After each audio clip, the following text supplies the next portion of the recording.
I want to ask you something before we get started. Okay, if you pulled up to a call, let's say it came in as a noise complaint. Neighbor's annoyed, but nothing serious. And you walk up, and a guy answers the door. And imagine he's calm, coherent. He's making eye contact, holding a normal conversation. Would you think at this point anything was wrong? Probably not. I mean, on the surface, that all sounds fine. Right, right. And here's the thing, because this guy was calm, he was coherent, he was making eye contact and holding a conversation. And he was also, it turned out, in the middle of a serious mental health crisis. And I had no idea for the first several minutes. And that bothers me even now because I was trained to spot these things and I missed it completely, or not missed it exactly. I didn't have the right frame. That's what today is about. That is what today is about. Welcome back to John Teaches Sean About His Brain. I'm John. I'm Sean, episode 4, season 4. And I'll tell you up front, this one is a little bit different from the previous 3 episodes. It's not about a dramatic or a dangerous call exactly. It's about a call that looked ordinary, but wasn't. And I think for me personally, this is the episode I've been most curious to do because I've always felt like there was a gap in my understanding of what was happening. It's a gap that you want closed. A gap I want closed. Yeah, I mean, listen, I did my job on this call. I think the outcome was fine, but I've always felt like I was operating with incomplete information. And I just want to understand what I was actually looking at. Okay, I'll do my best. For anyone new, each episode this season, Sean will relay a real event that happened when he was a police officer, a call that he went on in his law enforcement days. And then I try to break down the psychology behind it using what I know about the brain, and we discussed that. So we've covered hoarding, the hoarding disorder, gambling addiction, high conflict relationship dynamics. And today we're going somewhere that to me matters a lot. And that's how mental health crises present in the real world and why they're so routinely misread. Including by me. Okay, Yeah. here's the call, right? So I get dispatched to a call. It comes out as a noise complaint. Neighbor reports that the guy next door has been outside in his yard on and off for a couple of hours, but this is the middle of the day. So there's nothing really alarming about the time of day, but the report is he's been talking loudly to himself or to someone on the phone, maybe. We're not sure even at that point. And then at some point, he started rearranging things in his yard, moving things from, one place to another, carrying stuff back and forth. The neighbor, the first interesting part is that the neighbor who called it in the dispatch notes found it unsettling enough to call, but couldn't explain why. That's interesting that the neighbor couldn't really articulate it. It just seemed off to them.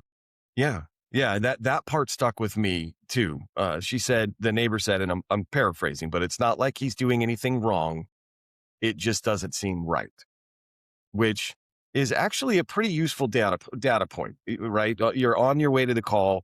You haven't even arrived yet. And you have the neighbor that quote, it's not like he's doing anything wrong. It just doesn't seem right.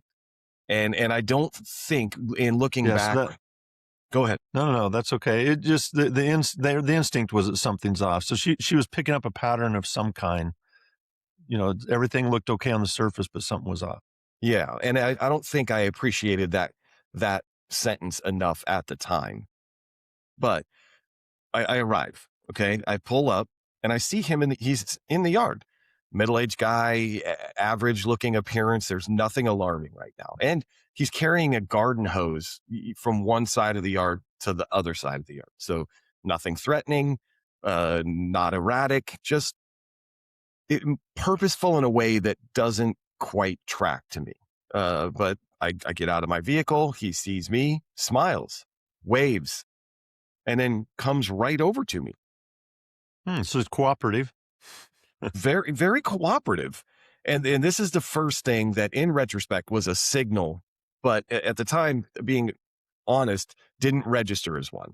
He was immediately warmly cooperative, and not in a like I have nothing to hide kind of way. More in like, I'm very glad you're here, and boy, do I have a lot to tell you. Like he'd been expecting me. That's interesting. An interesting way to, respond to a police officer walking up. Tell us a little bit more about that part of it. It was a lot. I mean, there was a lot of it. He was very talkative, very warm, making a lot of eye contact. And then within about 30 seconds of meeting me, he had moved from answering my questions, standard, whether he was okay, blah, blah, blah. And then he launches into telling me about a project he's working on in the yard. Uh, to something about his neighbor on the other side, to something about his job, back to the yard project, and all of it connected somehow in the way he was telling it, but in a way I couldn't quite follow the thread. So he was covering a lot of ground and doing it really quickly. Very, very quickly. Yeah, every Mhm. every individual sentence made sense. It was just there was a lot of sentences, and they were coming at me real fast, and the connections just felt looser than normal. So I'm standing there, I'm listening, and I'm doing my assessment, right? And I don't like the term checking boxes, but I have a list in my head of is he a danger to himself or others? Is he impaired?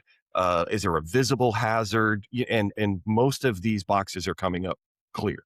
He's not slurred. His speech is not slurred. I don't smell alcohol. He's definitely not aggressive. And then he says something that makes me stop. What? What did he say? He tells me, and I want to be clear, very matter of factly, in the middle of explaining this yard project, that he hasn't slept in 3 days and that he's been working on something very important and he'll sleep when it's done. And then he keeps talking So he just threw that out like it was normal to say, "I haven't slept for 3 days?" like it was a completely unremarkable detail. He was talking and then haven't slept in 3 days. Anyway, like I was saying about the hose. I mean, that's the way that I kind of, that was my perception of how that happened. And that's when my read on this whole situation shifted, because I thought back over everything that he had told me in just the previous few minutes. And then I started hearing it differently. The project, the connections he was making, the energy, the warmth toward a total stranger, not only a stranger, but a police officer in uniform who's in his front yard. And Yes. So that made you start reframing how you were thinking about the I situation. started reframing. So then I asked him gently, conversationally, if there was anyone at home, if he had eaten today. So the questions I'm asking now are a little bit different than the ones in the beginning. That's good. And yeah, if he had a doctor that he saw regularly. And here's what's interesting: at the mention of the word doctor, he paused for the first time in our interaction. And he looked at me and he said, I have a condition. I'm usually on medication for it, but I stopped taking it about 2 weeks ago because I felt like I didn't need it anymore. There it is. Yep. There it is. Right. And he said this with complete openness. There was no shame. He wasn't defensive about it. Like it was like he was just reporting a neutral fact. He said, I stopped my medication and everything has been going very well, actually. Wow. So how did you handle that from there? How did you handle the next part of that? I will say carefully, right? I asked if there was someone I could call for him. He said yes immediately. He gave me a name and a number, someone close to him. So I called that person, and that's always a weird phone call to make. Not weird, but it's like when the police are calling you. I think a lot of people are like, did Yeah. something happen? Is somebody hurt? Yeah. But we got, I explained where I was and what was going on, and it was probably 15 or 20 minutes. That person arrives. And once they arrived, as soon as they got out of their car and started walking over, I could see the recognition on their face. They knew exactly what they were looking at. It seemed like they'd seen it before. And they walked up. And after, I introduced myself, I said, we spoke on the phone, whatever. They took it from there. So they got him inside, got him some water, and started working with him, kind of getting in touch with the doctor. And I felt like it was taken care of by this person. And Yeah, so, I have a quick question yeah, yeah, that I've always wondered about. Like yeah. you said you called a friend, you're Hmm. out on a call. How do you go about that? Do you use a cell phone or do you call into the station and they call and patch you through? How does that work? I've always No, wondered. we had a cell phone at that point. Okay. It's Okay. also interesting, not that about this call or what we're talking about, but when I first started in law enforcement, cell phones weren't as prevalent. But then, within a couple of years, I would say probably they would just everybody, all the cops had cell phones, and we would just use the Yeah. cell phone Hmm. yeah, to call. But yeah, so again, imagine that you are just, doing whatever, going through your life, and then you get a phone call from an unknown number, and thankfully, you answer it, and then the first thing is, is this John? Yes, this is John. Can I ask who's calling? Yes, my name is Sean Hendrickson. I'm a police officer with whatever department, and I'm out here on a call, and I'm with this person. And then I just always imagine on that end, like it starts to click, but you got to catch up. I think you're not expecting a phone call from the police, and No. definitely not saying I'm out here with someone that you know. Um, and hey, by the way, I need you to come over here. And, so Yeah. I think about on all of these calls where something like this happens, I think about that person on the other end of the phone and what their brain is going through trying to catch up with all of this because you just don't expect this Yeah. phone call. No, you're probably thinking, is this some type of scam? Like, what's the angle here? Who is this? What? Yeah, sure, Is you're a this a police prank? officer. Yeah, is Is this this a a, prank? yeah, all of Yeah. those things I think probably go through somebody's head when they get that But call. when you start mentioning the person's name and tell that, then I'm sure it all's like, oh, okay, this is real. Yeah, and then, I have Probably. the address. I'm saying I'm at this address. I'm with this person. And like I Yeah. said, at Yeah. some point things kind of catch up and it all in kind of okay. I understand this is real and I'm on my way. So yeah. So that they went in the house, they were working on that. I got back into my vehicle and I put some notes into the computer and I drove away. And that the call was from like by any official measure resolved well. We had a good outcome. No one was hurt. He was with someone who knew him. He was going to get the care, hopefully get the care that he needed. But I kept thinking about the first few minutes, right? My initial arrival to the call, and almost how about I put him into this box almost immediately of not a serious call. Everything's fine. He Hmm. seemed fine. He was friendly. He was talkative. He was cooperative. Everything seemed fine. And if the 3 days no sleep detail didn't come up the way it did, if I hadn't been paying attention to that specific detail, I don't know that I would have pushed further. Yeah. That that was an important detail. But so you were kind of relying on you'd been trained what to look for, and you were relying on the absence of those things not being there. Really. Exactly. Yes. Yeah. So I was waiting for impairment to look a certain way, slurred speech, glassy eyes, erratic behavior. I was something obviously wrong, and nothing about this. Nothing looked obviously wrong. It looked like a friendly, enthusiastic guy having a good day, and that's what I want to get. That's what I want to understand. Because if I almost missed it, and I was trained and paying attention, right? Like how many people miss this? Yeah, a lot of people miss it. That's the thing, and there's real reasons for why that happens. I mean, there's once you understand it, it kind of becomes obvious why people miss it. So it's not just a failure of attention, like you weren't paying close enough attention. It's that there's reasons kind of baked in of why you would miss something like that. So you want to talk about what was actually happening to this person? Yes. Yeah. So, and when I say actually happening, I haven't met this person, so I want to be careful and say that. These are my kind of assumptions, what I think was happening. Okay. And what you're describing is almost certainly a manic episode, and that probably in context of bipolar disorder.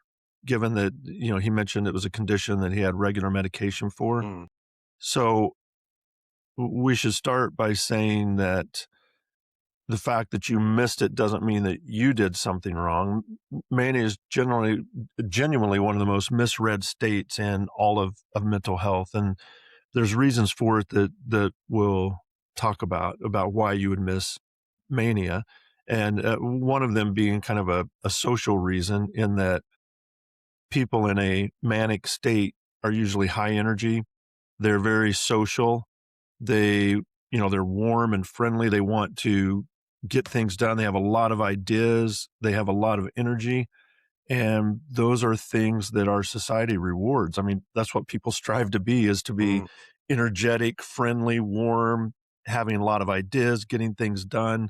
So it gets missed a lot of times because that's what we're looking for in one sense. So that's part of it. But then also, let's just talk a little bit more about what this is as a whole. And I want to start out with the idea that there was kind of a puzzle that needed to be solved here, and you got to that puzzle, and that had to do with the fact that he hadn't slept for, I think, did you say 3 days or three something like days. that? Yeah, 3 days. Yeah, and he'd been off his medication for 2 weeks. So those are things that you need to look at. But then you're saying, but he seems like everything else is okay. So that's what I want to kind of start with. So we've talked about this before, about the fact that our brain runs on two channels, right? You have the on channel and the back channel. Mhm. And so when we think about it, in that way, the on channel is the um, the on channel is what you're consciously aware of.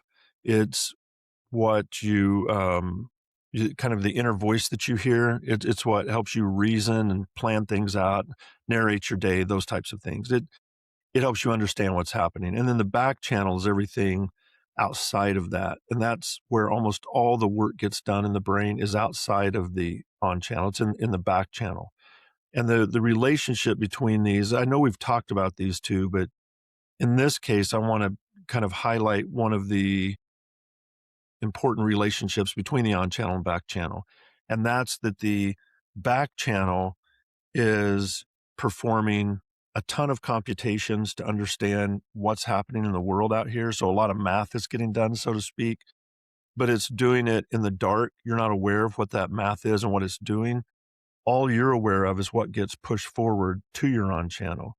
So that's a feeling about something, kind of how you're reading the situation. All of those things get pushed forward to your on channel, so that it comes to your awareness, but it gets pushed forward from the back channel. Is that making sense so far? It is, but then and I know we've talked about this, but it's important to kind of keep going back to it for me. It's a good reminder, but the on channel doesn't always understand what the messages it's receiving. Yeah, I mean, exactly.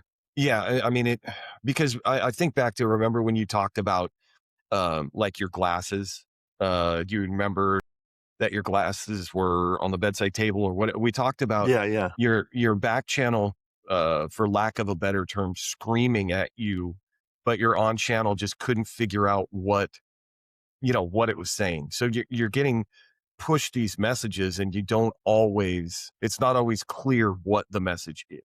Yeah, no, that's exactly right. That's a perfect way to say it, because the back channel is doing the math, like I said, and pushing forward the answers, but the on channel just gets the answer. It can't go back and check your work. It can't go Right. back and say, oh, you miscalculated this or that. It just presumes that everything that gets pushed forward is the right thing. I mean, we kind of have to live that way, so that Right. we're not Yeah. second guessing ourselves all the time. So yeah, you just, whatever's coming forward, you accept that and move forward with that. And you can't check the math, like you're saying. Hmm. So and you don't always know why you're getting the signals you're getting, but it also can do things to get you kind of ramped up. So, like, we've talked about, if you're walking across a parking lot and there's a shadow at the edge of your vision, before you even consciously register that there was a shadow there, your back channel picks up that pattern and increases your heart rate, so your heart rate starts going up.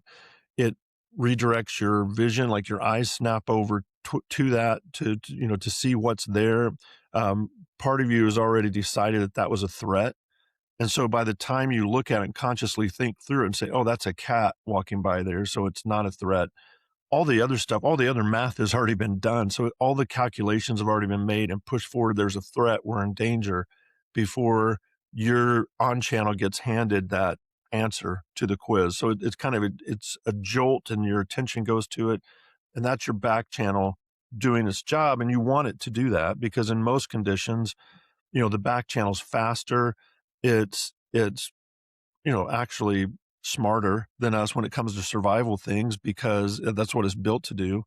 And when I'm talking about survival, I don't just mean life and death, like physical survival, but there's also emotional survival, mental survival, social survival. There's all these other things that the back channel's wired to help you with. So the problem in this case is that's also where mania lives.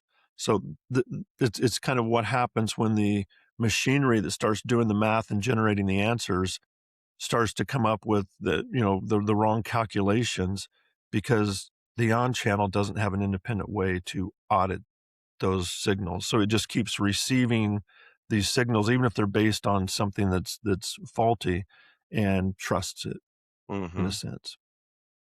So let's think about kind of having that in mind. I think it'd be good to think about the back channel because there's several processes. There's several things that the back channel does. It does so many things all at the same time, like millions of things at the same time. But a lot of those jobs can kind of be put in under an umbrella of some more general terms. So one of the things it does is it regulates your energy level. And so the back channel kind of it pushes forward energy when you need it, and then it lets it rest, and actually when you don't need energy, it drops it so you're not wasting resources.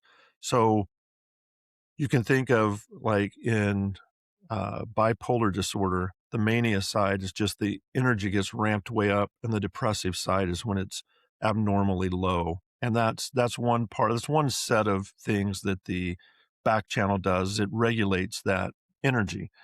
But another thing that it does is out of everything that's in the environment, it decides what it should pay attention to and what is important. And that's something that I think is key here because it's saying, normally we have what, one or two or three things that are important. And so our brain will tag those as this is important. We need to keep an eye on this, or we need to think about this. And when you're having a conversation with somebody, you usually have one or two things on your mind you're trying to get across, one or two important things. But you said this person was talking about a lot of things, like his work, his job, um, The neighbor, the uh, neighbor, yeah, I mean, he's yeah, just all his projects with the yard, the water, all these mhm. things. That's because that system was tagging a bunch of things as being important. So now he has like there's 10 things that are important, and now he's trying to track all of those, and he needs more energy to track those. And that's why with him, when he's talking to you, it may be why when he's talking, you were saying something like the sentences individually made sense, but when they were all put together, it's like it was hard to follow, and I couldn't follow the thread. In his mind, everything was locked in and making sense, and he could talk about all 10 things at once. Sometimes I'm in a conversation and I'll tell a part of it, and Casey or whoever I'm talking to will go, "Wait, that doesn't even make sense. What do you mean this happened?" And then I'll go, "But yeah, I forgot to tell you about this first part to give the context because I already knew that first part, so I just Mhm. had left it out." And that's kind of what his brain was probably doing was, I've got context to all 10 things I'm keeping track of. So when he's talking to you, he's just hitting some of the highlights because that part of his brain is saying everything is important. And then there's another part that adds value or valuation to things, and that's kind of the positive, something's positive or good, or something's negative or bad. And you want to approach the positive and you want to avoid what's bad. And people in states of mania generally their back channel values almost everything, gets a valuation of almost everything as good or positive and to approach. And so that's why, I mean, there's everything is good. Like, man, just I can do anything. And that's why normally when you see somebody walking up on your driveway, that should be a sign to stop for a minute and go, who is that? And what do they want? And then if you see they have a uniform on, for me, I'd be going, "Uh-oh, Yeah. what's happening? What's going on here?" And I would probably be a little bit more reserved and maybe even step back and let you walk towards me and say, "What's the problem, officer?" Versus walking to you, like you said, what did you say? He had something to share with you or tell you? I don't know. The way you said it was great. Yeah, the feeling that I got was I was expecting you and I can't wait to tell you all about Yeah, this. I was That's the expecting you. feeling that I had.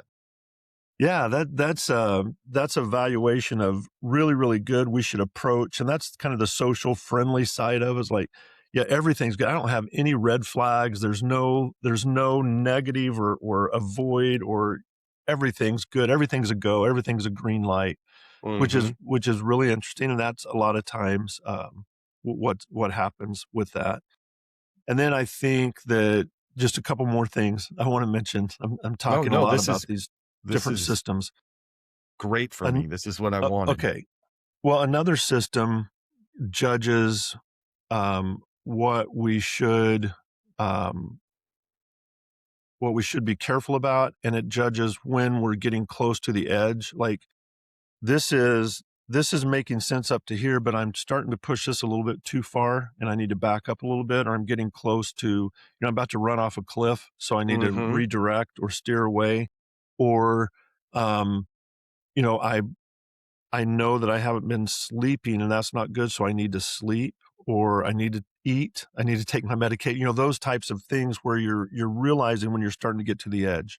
And that's one of the jobs of the back channel, is to say that's why you can be, just working away, not thinking about anything, and all of a sudden you'll think of a, you know, Taco Bell burrito or something. You go, "Oh, yeah, I guess I am I guess it is almost lunchtime." Like, what made you just that thought all of a sudden pop in your mind?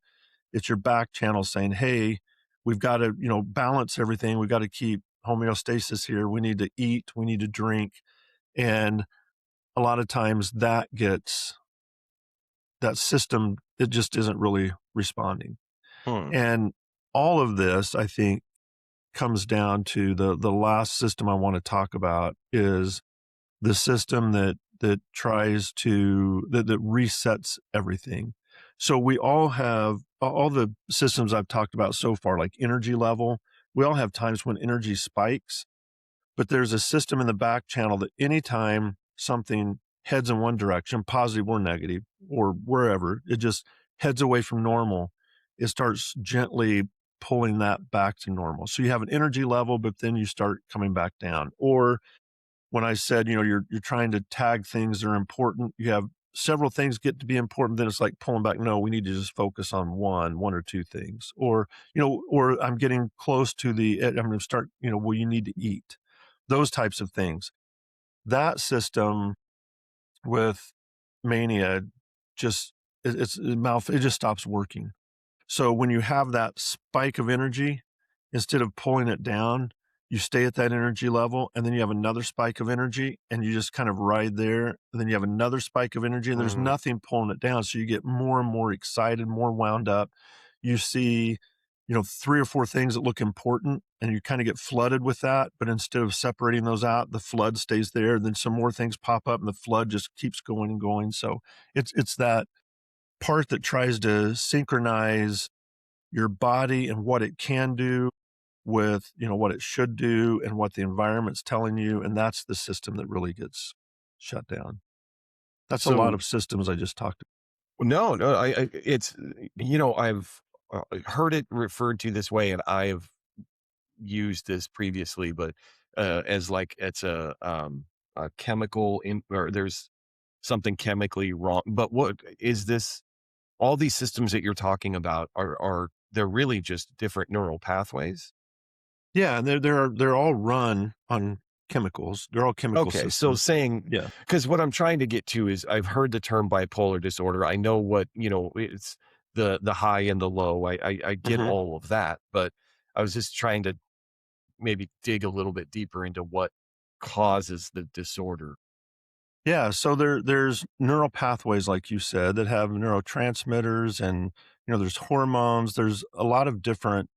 The neurochemistry is extremely complex, but that neurochemistry is what runs the engine, kind of like gas in your car and oil in your car to keep things running smoothly. And if the gas has, I don't know, too much water in it, or too much, I don't know, whatever it has in it, the Yeah. ox oxetane or whatever, or it doesn't have enough, or if the oil starts to go low and things start to grind to a halt, just things aren't working as smoothly. And so that can happen in the brain with the neurochemistry as well, that if things start to get off balance, then these systems that I was talking about aren't performing like they should perform. It's Right. like everything's grinding or whatever. And so being able to rebalance that, that's why medication can be so important, because that is like the oil and the gas in the car and the engine to keep it running smoothly. And then what happens is when somebody, it's not just with bipolar disorder, it's with a lot of uh, mental disorders that require medication. Hmm. A person is in a really bad way. They see a doctor, they try different they finally get it balanced, and it takes time to balance the system. You can't just take one pill of some kind and everything's fixed. You have to figure out, for each of us has their own kind of it's fingerprint, I was going to say, or a brain is like a snowflake. There's no two alike. And Hmm. so we all have, how much dopamine or serotonin or whatever your system that you're trying to change or mess with, as with medication, everybody's system responds a little bit differently. So then doctors have to try different types of medications for different amounts of medication of each one, and they can finally find a balance. You go, okay, and then the person's like, wow, I finally feel really good. That can take a while to get there.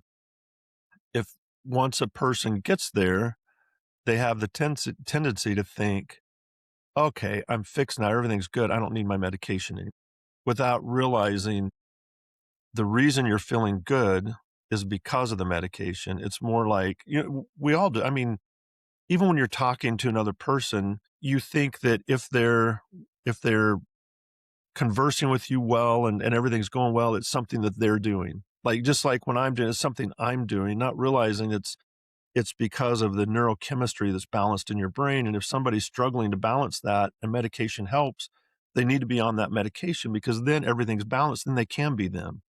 And so they'll stop taking the medication, and the first, day or two, it doesn't matter. It can take, you said 2 weeks that he had been off. That's common, sometimes 3 weeks before it starts to get bad. And I think you, from the sounds of it, and not knowing everything exactly, but from the sounds of it, you caught this person at a pretty good time, because if it would have been 2 weeks later, they probably wouldn't have been able to stop and tell you about their doctor and their medication, and it would have just been it would keep getting worse and worse till they would be really difficult to communicate with, probably.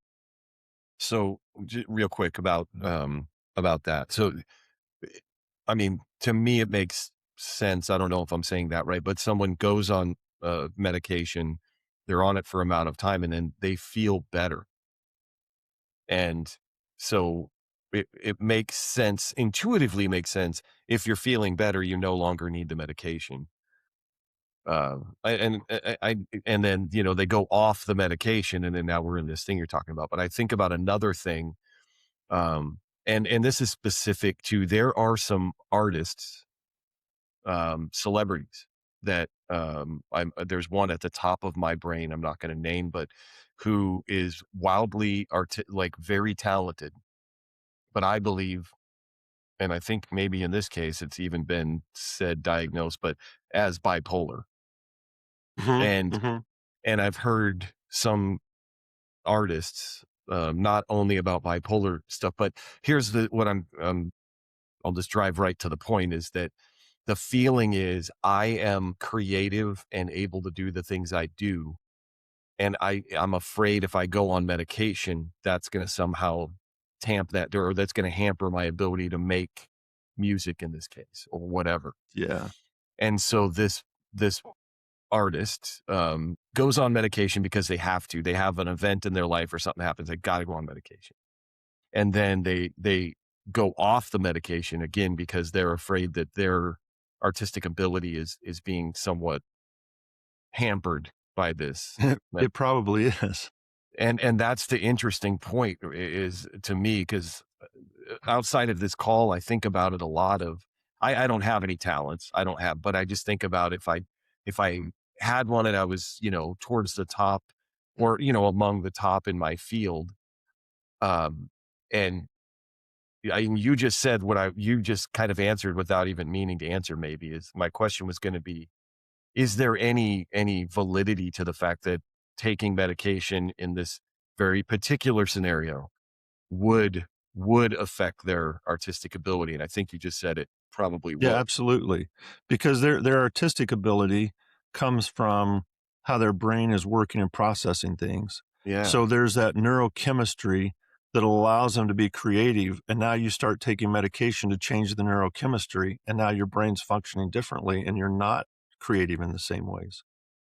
And there's other strengths that you might have based on that, but whether there's strengths or weaknesses or whatever you're doing, they're going to change because your brain chemistry has changed. And so, yeah, it does affect people that are really artistic, um, especially with bipolar disorder, Mhm. especially like acting. That requires a lot of, if I have self-doubt and I have a lot of negative, that when I was saying your brain, values things as being negative or positive. If I have a lot of self-doubt and negative and things are bad, it's going to be hard to open up and expose myself as an actor and be vulnerable in that sense. But if everything's good and then I can be open, I can act crazy or scared or, whatever, because now those constraints that try to, I feel like I'm getting close to the edge, so I got to pull back. That's gone. There's no edge. So I can just act however I want. And that does affect their ability to act and their creativity and their performance. I gotta that's just a really interesting thing to think about. I'm not in this situation, but you've lost friends and loved ones in your life because of Mhm. some of your behavior or the things you say, Mhm. but I make really good music. Yeah. I don't know. I don't know. As long as you're making good music, there's gonna be somebody there that's gonna be your friend, right? It's when you stop, you find out who your Well, I guess, true friends are, yeah, maybe. I guess that's true. Okay, so I took us off course. I was just really I thought No, that that's was very that's interesting. I think that's right on course because again, it gets to the brain and the neurochemicals balance and how that all balances and what happens when you change the balance around.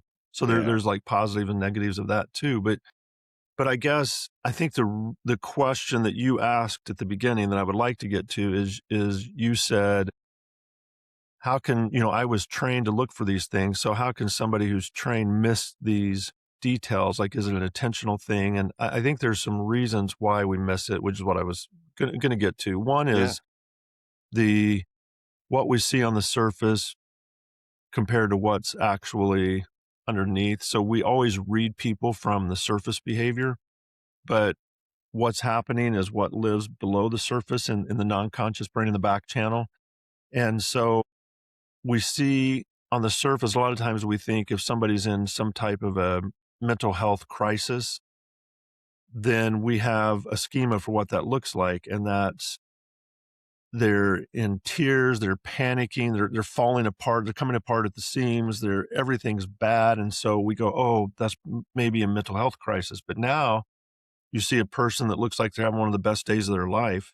And that's hard to realize that that could also be a mental health crisis. Yeah, it presents as a very good day. Yeah, It's maybe the very best day ever. If you ask them, that might be, "This is the best day I've ever had," and then the next day uh, would also be the best day. So that's one part of it, but then there's a second reason that I think matters really in this context for you, for as a police officer, it's kind of the mechanical side of it. So when somebody is in a manic state, they don't have, or I should say, you know, when they start to show signs, even like if this person, if you would have met them 2 weeks later, they start to get more pressured speech. They race even faster between ideas where even sentences aren't making that much sense. They have this like drive, this relentless drive, and it starts to look a lot like there's some stimulants involved, like Mm, maybe cocaine or methamphetamine or something like that. And so that's what I would think. You'll have to answer this, but I would think that's what you as a police officer are trained to look for. The patterns you're trained to look for is drug abuse, right? mhm. Occam's Yeah. razor So, here. I mean, it's the when you are dealing with somebody and they show any signs of impairment, like you said, like hmm cocaine, methamphetamine, whatever the drug might be. hmm If I had to choose on the spot between they're having a manic episode or they're on a stimulant, I think I'm only speaking for myself. I'm gonna think it's a stimulant.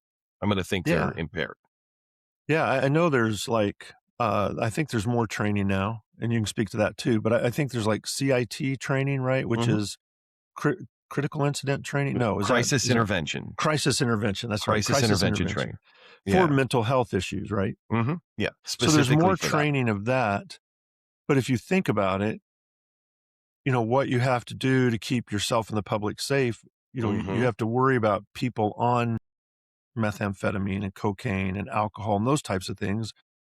And so that's mostly what you hear about. So that sets your schema when somebody's talking fast and disorder, smell their breath. Do I smell anything? Do I smell any marijuana? Do I smell that? Wouldn't be the excited. That would be the more chill person. But Yeah. you're looking Yeah. for those types of things.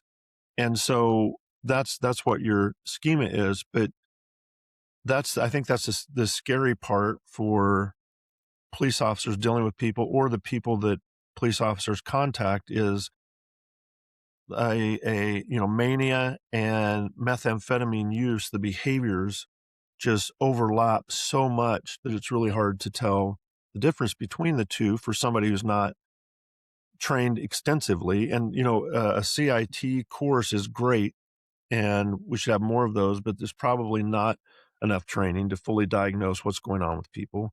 It's just to make you aware. It's more of an awareness course. So now you've got, if you approach somebody on drugs, you want to try to take command, right? And start making sure that you can get them under control. And so you might have a harsher tone or be a little bit more confrontational because you're wanting to make sure that they understand they're not going to go anywhere and that type of thing. And somebody with mania, that just actually, I said they can't reset and pull back, so they're already up here. That just pushes them higher and higher, and they can't pull back down. So that just amplified. They're already amplified, but that amplifies all the signals. There's Mhm. been a lot of there's been research that shows that when police officers specifically approach people in a manic episode and they treat them as if they're on amphetamines or whatever, and they're really harsh with it ends really poorly. And somebody that's in that state, like the person you approached, needed calmness and needed you just to sit and listen for a little bit and then try to kind of gently steer them towards care like you did, like calling a neighbor and waiting. I think you Mhm. said it took 20 minutes for the It was person like to get 15 there. or 20 minutes, 50, yeah, like a for them to get friend to there. get there, and then they're Mhm. going in the house with them, and that's so much different than you starting to yell commands at them to calm down or to get over there, Yeah. because then that just ramps everything up, and in this case, is not that wouldn't have been your fault. It's not the officer's fault that they don't have enough training because you have to do so many you can't train for everything that you have to do on your job. I've been on a couple of ride-alongs, and I cannot believe how many mental health calls officers go on, especially in the evenings, and it is like almost every call on my ride along was some type of a mental health issue, and I'm going, "You guys aren't trained psychologists or psychiatrists," or, it would just be so difficult to have to deal with that, and then Yeah, I don't know. You can maybe you can shed some light on that a little bit because I would think if it were me and I didn't have any training, it would be frustrating to just deal with mental health issues over and over when I don't have any training, and it would be like, quit acting out, just be normal, just do what you're Yeah, supposed to do type of thing, and it would yeah. be frustrating, I would think.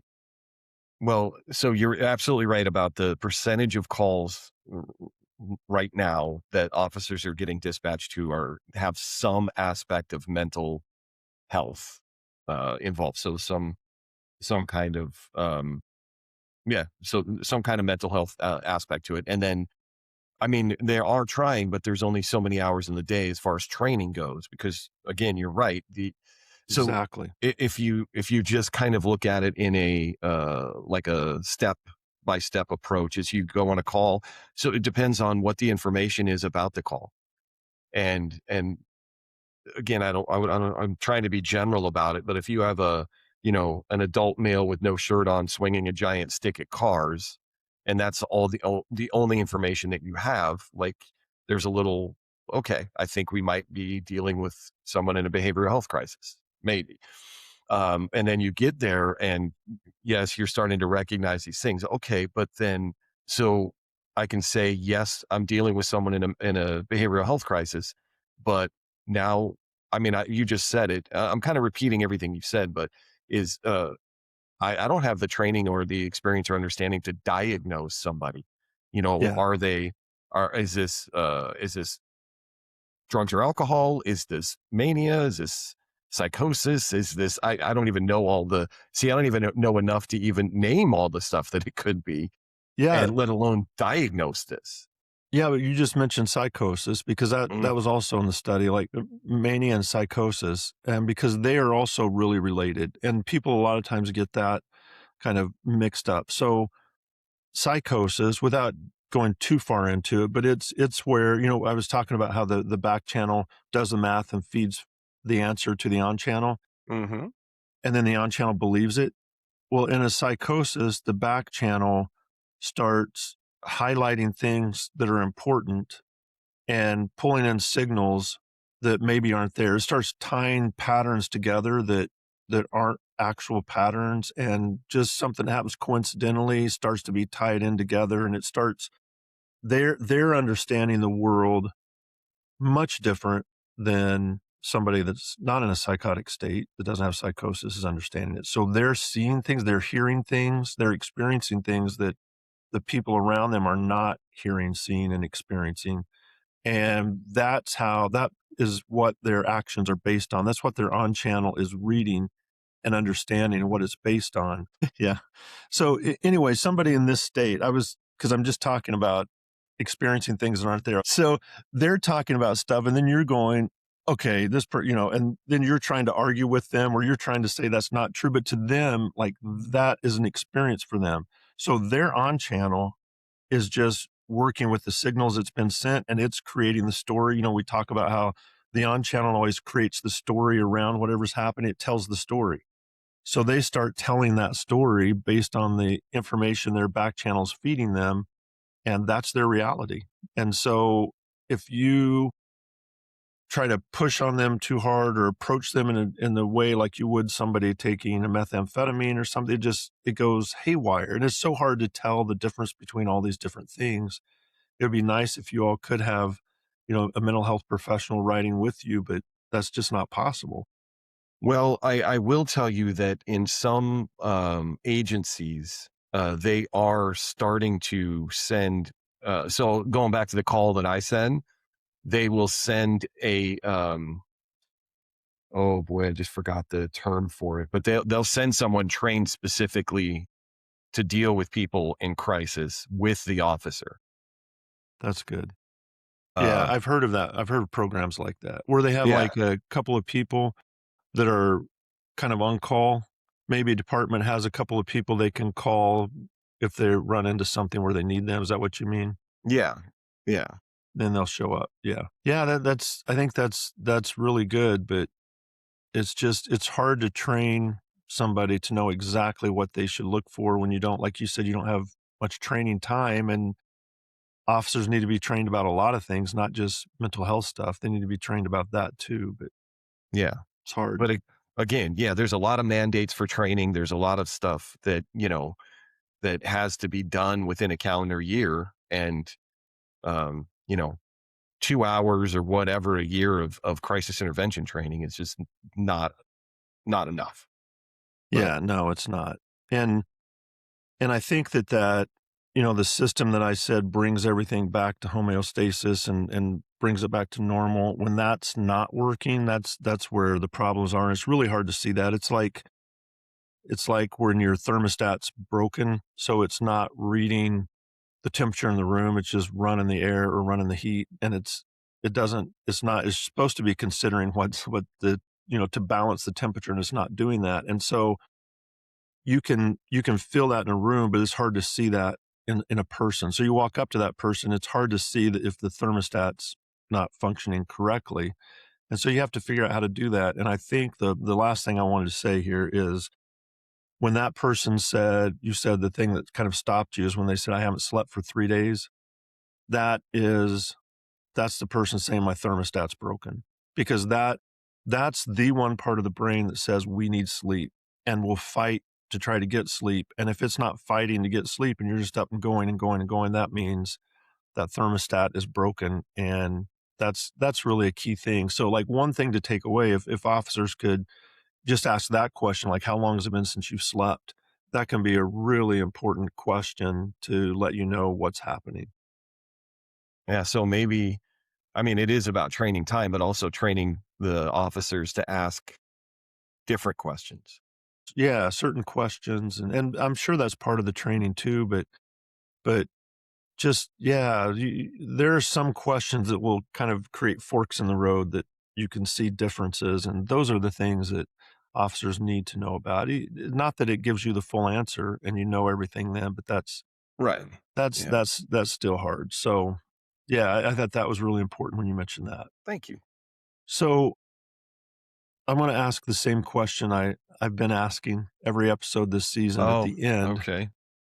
Now that you've heard about these systems in the back channel and how they function and how that can create problems with bipolar disorder or psychosis or those types of things, does that change how you think about the call you went on with this person? Yes, but in a specific way. Because okay, when I was on that call after he told me about the medication and everything that we went over, I've I shifted into a mode.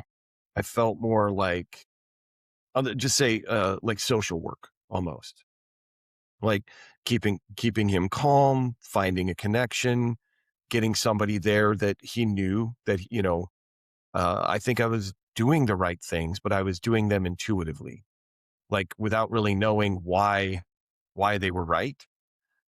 And knowing now, again, after this conversation, what was happening in his brain, right? The reward system running hot, the certainty that everything is fine and connected and meaningful and all of those things. It makes sense that for me, calm and connection were the right tools. But Hmm. because you said that the worst thing you could do to someone in that state is to introduce threat or confrontation. Yeah, which Uh, is precisely what happens when the episode gets misread, like a manic episode gets misread as yeah, intoxication or aggression. That response just amplifies the crisis rather than yeah. containing it. And again, this isn't about me talking harshly about other officers or judging or anything. It's just sometimes somebody, and this is very general again, not specific, but somebody who's ramped up, who's doing all these things, and they start walking up, and the officer in some situations, for whatever reason, is like, "Hey, take a step back," or "That's far Yeah, enough," or yeah. I don't know, any of the things that just I think can. Now, you talked about fork in the road. Now this person is, and you're trying to get them to, stop talking or slow down or any of those things. And that's just not going to happen. And then that ramps this thing up. Yeah, and just think about if you're having a conversation with somebody and you're excited and you're happy, it's the best day of my life, and I wanna tell you about it, and they go, "Hey, back up." It's like, "Wait, what? I'm being open and friendly, like, what do you mean back up?" And it can ramp it up. I get it. I get what you're saying. And then So but the second thing I think is important because I talk about this when I was training police officers. One of the biggest things is the call that you're on is the only call in your world right now. So take your time, Mhm.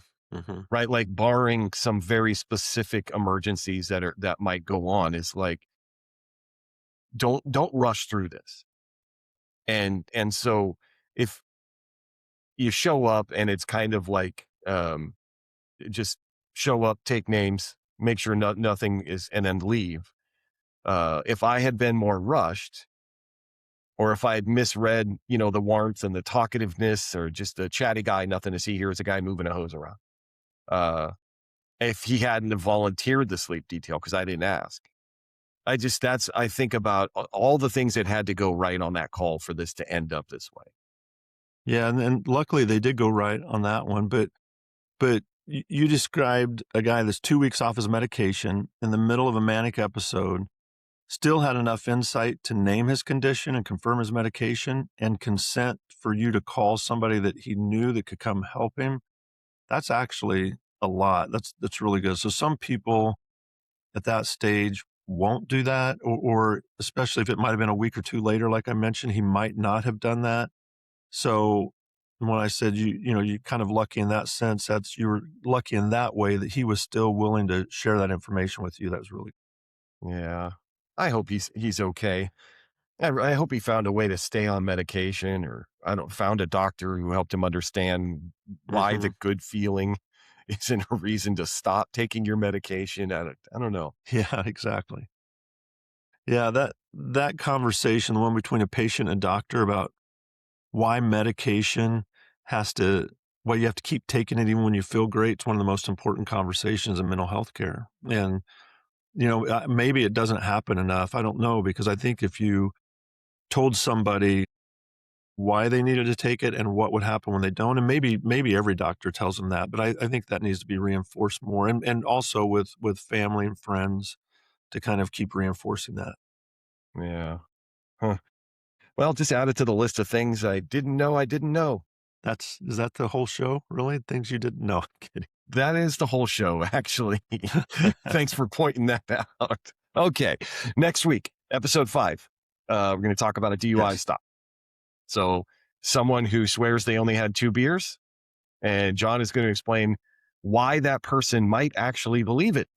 So we're going to talk about alcohol and the brain, and why self-assessment under intoxication is, well, biologically speaking, a disaster. One of my favorite topics. We'll see you Okay. then. Well, see you then.